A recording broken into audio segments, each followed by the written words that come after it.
নমস্কার বন্ধুরা, welcome to my channel life in a camera. আজকে একটা নতুন রেসিপি নিয়ে এসেছি, মোচার ঘন্ট। তো মোচার ঘন্ট করার জন্য প্রথমে আমি মোচাটাকে কেটে পরিষ্কার করে নিয়েছি, ধুয়ে। আর এদিকে আদা রসুন বেটে নিয়েছি, নিয়ে এবারে মোচাটাকে প্রেসারে সিটি মারতে দিয়েছি। 2টো সিটি মেরে নিয়েছি। এদিকে কড়াইতে বসিয়ে দিয়েছি তেল গরম হয়ে আসলে এবারে দেব পেঁয়াজ। সবার প্রথমে পেঁয়াজ দিয়েছি। পেঁয়াজটা একটু নাড়িয়ে চাড়িয়ে নিয়ে তারপরে দেব টমেটো।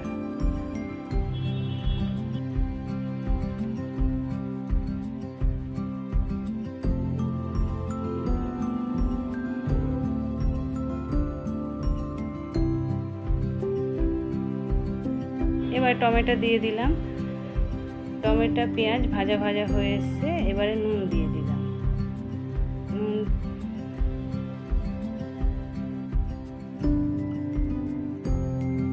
টমেটো পেঁয়াজটা এবার সিদ্ধ হয়ে এসছে, এবার আদা রসুন দিয়েছি।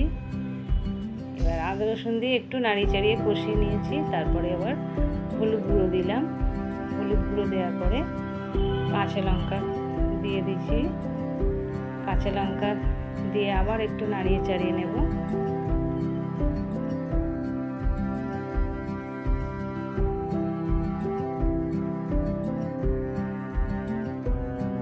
তারপর একটু ধনে জিরের গুঁড়ো দিয়েছি। আবার নাড়িয়ে নেব একটু। মশলাটাকে ভালো করে একটু নাড়িয়ে নিয়েছি। নাড়িয়ে নেওয়ার পরে এবারে মশলা দিয়ে এবার তেলটা ছেড়ে গেছে। তারপরে আমি সিদ্ধ করা মোচা আলু দিয়ে দিয়েছি। দেওয়ার পরে আবার ভালো করে কষিয়ে নেব তরকারিটাকে।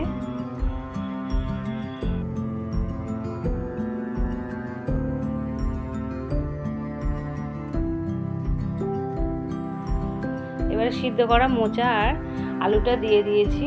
দিয়ে আবার নাড়িয়ে নিয়ে একটু জল দিয়েছি। দেওয়ার পরে মোচাটা আমার হয়ে এসছে। এবার একটু গরম মশলা আর ঘি দিয়ে নামিয়ে নেব। তো বন্ধুরা, ভিডিওটি ভালো লাগলে অবশ্যই একটা লাইক আর সাবস্ক্রাইব করে দিও।